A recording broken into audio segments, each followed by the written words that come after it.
अगर गुर्जर और दलित एकजुट हो जाए, मेरी बात को आप याद रखना, तो किसी की मां ने दूध नहीं पिलाया कि वो रोक दे पश्चिम में किसी और का झंडा हो जाए। आप अपनी ताकत को जानते नहीं हो ना। हम तो पूरे पिछड़े वर्ग को जोड़ने के लिए हमने इनसे कहा कि आप गुर्जर समाज पैदा हो गए, अच्छी बात है, लेकिन पूरा पिछड़ा वर्ग इंतजार कर रहा है कि पश्चिम में कोई नेता, उत्तर प्रदेश में कोई पिछड़े वर्ग का नेता खड़ा हो जो पिछड़े वर्ग की लड़ाई को ईमानदार से लड़ सके। आप सबके नेता, हम इनसे कहते हैं, और मैं आपको भी कह रहा हूं, नेता वो थोड़ा होता है जो सिर्फ एक हिस्से के लिए सोचता है। नेता तो वो होता है, नायक तो होता है जो सबके लिए सोचता है। हमें अपने प्रभाव को बढ़ाना पड़ेगा। गुर्जर समाज का इतिहास जानने वाले जो लोग यहां बैठे हो, बताओ क्रिमिनल ट्राइब कैसे लगा आपके ऊपर?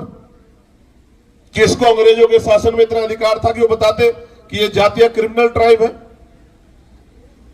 1871 में आपको क्रिमिनल ट्राइब घोषित किया गया। क्या आज का नौजवान जानता है कि क्रिमिनल ट्राइब का मतलब क्या था?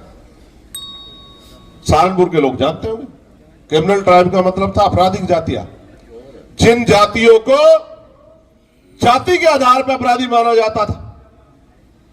यह क्रिमिनल ट्राइब अंग्रेजों के चाटुकारों ने अंग्रेजों को बताया कि ये जाति अपराधी जाता है। क्यों थी अपराधी जाता? मुझसे सुनो, और जो सोशल मीडिया सुनेंगे वो भी जान लो। हाँ, वो अपराधी जाति अब अंग्रेजों की नजर में थी, तो अंग्रेजों की नजर में अंग्रेजों के चाटुकार कौन थे आपको नहीं पता क्या? अंग्रेज किसको अपराधी मानते थे? उसको जो अंग्रेजों को भगाने के लिए उनके हथियार लूटता था, उनका धन लूटता था, जो बगावत करता था, जो उनसे मुकाबला करता था, उनको वो साधु मानेंगे क्या? उनको भाईबंद मानेंगे क्या अपने? उनको वो अपराधी मानेंगे। इसलिए उन्होंने अपराधी जातियों में गुर्जर समाज को घोषित किया। और देश आजाद हुआ 47 में, और ये नौजवानों को जानना चाहिए कि देश आजाद हुआ 47 में और क्रिमिनल ट्राइब खत्म हुआ 1952 में।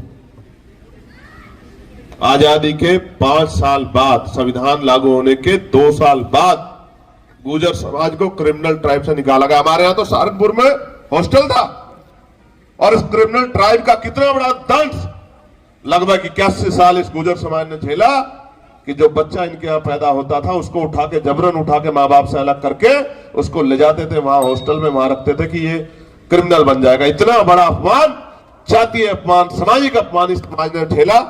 और मैं दाद देता हूं आपकी हिम्मत की कि फिर भी पिछले 50 सालों में, 60-70 सालों में कहां से कहां तक आपने खुद को पहुंचा दिया। ये आपकी क्षमता है, ये आपकी क्षमता है। इसको कोई नहीं छीन सकता आपसे।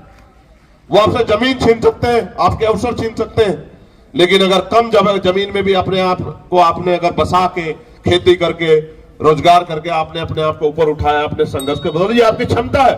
इसको वो नहीं, कोई भी नहीं छीन सकता आपसे। लेकिन आप महसूस करके देखो, एक अच्छा भाईचारा है हमारे यहां, उस भाईचारे को लगातार कमजोर करने का काम किया जा रहा है। क्यों? किसान कमजोर, कमेरे एकजुट होंगे, इससे किसको नुकसान होगा? उन्हीं को जिनका राजनीतिक धंधा इस बात के साथ आगे बढ़ता है कि लोगों में नफरत और लोगों में आपसे झगड़े बढ़े रहे।